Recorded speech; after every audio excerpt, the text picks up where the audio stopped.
रोचक रहने वाला है।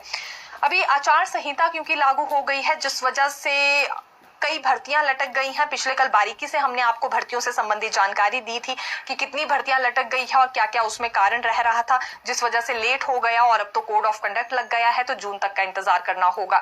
लेकिन यहाँ कुछ एक नियुक्तियां भी लटक गई है। ये आयोग से जुड़ी जानकारी हम आपके लिए लेकर आए हैं।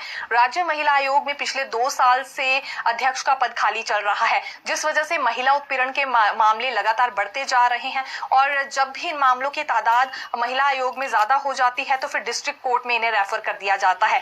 अभी देखिए, मौजूदा समय की बात करें तो राज्य महिला आयोग में सैकड़ों महिला उत्पीड़न के मामले दर्ज किए गए हैं, लेकिन कोई भी निवारण इनका नहीं हो रहा है, क्योंकि इसके लिए अलग से महिला आयोग की अदालत लगती थी और अदालत तभी लगती थी महिला आयोग की जब वहां अध्यक्ष मौजूद हो। 2 साल और अदालत तभी लगती थी महिला आयोग की जब वहां अध्यक्ष मौजूद हो। 2 साल से पद खाली है। अब ये नियुक्ति फिर लटक गई है और जून तक का इसमें इंतजार करना होगा। लेकिन इसी बीच महिलाएं बार बार न्याय की गुहार लगाने के लिए वहां पहुंचती है। हिंसा उनके साथ हो रही है, उत्पीड़न से वो जूझ रही हैं और इस पर कोई भी नजर नहीं रखी जा रही है। ना ही यहाँ महिला आयोग में अदालतें बिठाई जा रही हैं, ना अध्यक्ष की नियुक्ति हो पाई और अभी इंतजार देखिए अगले 3 से 4 महीने तक का और ज्यादा बढ़ गया है। दूसरी बड़ी बात करना चाहेंगे शिक्षण नियामक आयोग की। तो देखिए, इस आयोग का गठन ही इसलिए किया गया था ताकि प्राइवेट यूनिवर्सिटीज पर नजर रखी जा सके, लेकिन यहाँ भी 6 महीने से अध्यक्ष का पद खाली चल रहा है, जिस वजह से प्राइवेट यूनिवर्सिटीज पर कोई चेक नहीं है। पहले एक के बाद एक जानकारियां हम आपके लिए प्राइवेट यूनिवर्सिटी से संबंधित लेकर आते थे कि कैसे उन पर चेक रखा जा रहा है, कैसे जांच हो रही है, कौन कौन सी यूनिवर्सिटीज रूल्स फॉलो करने के मामले में दोषी पाई जा रही हैं। लेकिन पिछले 6 से 7 महीने से ऐसी खबर भी सामने नहीं आई है और संभव कैसे होगा जब वहां पर भी चेयरमैन की नियुक्ति नहीं हो पाई है। तो 6 महीने का समय वहां भी गुजर गया है और ये नियुक्ति भी अब जून महीने तक लगभग यहाँ लटक चुकी है, क्योंकि कोड ऑफ कंडक्ट लग गया है।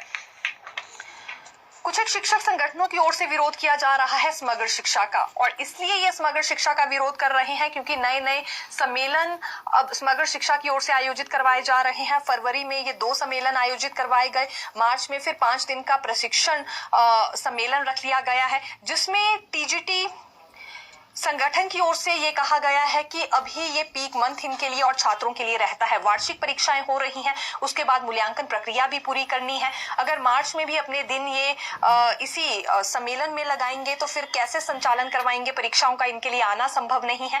और दूसरी बड़ी बात, फिर चेकिंग भी समय से करनी है और इस बार तो देखिए स्कूल शिक्षा बोर्ड की ओर से पहले ही तय कर लिया गया है कि 15 मई से पहले रिजल्ट घोषित करना है, तो चेकिंग नहीं हो पाएगी, संचालन नहीं कर पाएंगे परीक्षाओं का अगर इस तरह के सम्मेलन लगातार समग्र शिक्षा की ओर से आयोजित होते रहेंगे। नवंबर या दिसंबर माह में इन्हें आयोजित किया जाना चाहिए था, लेकिन ये जनवरी, फरवरी और मार्च का महीना ढूंढ लिया गया है, जो कि छात्रों के लिए और शिक्षकों के लिए एक पीक मंथ है। तो सम्मेलन को अभी कैंसिल किया जाए और इसमें या फिर शिक्षकों को कोई छूट दी जाए, इस मांग के साथ इन्होंने आक्रोश दिखाया है और साथ ही साथ अपनी ये बात इन्होंने शिक्षा विभाग के निदेशक के समक्ष भी रखनी चाहिए।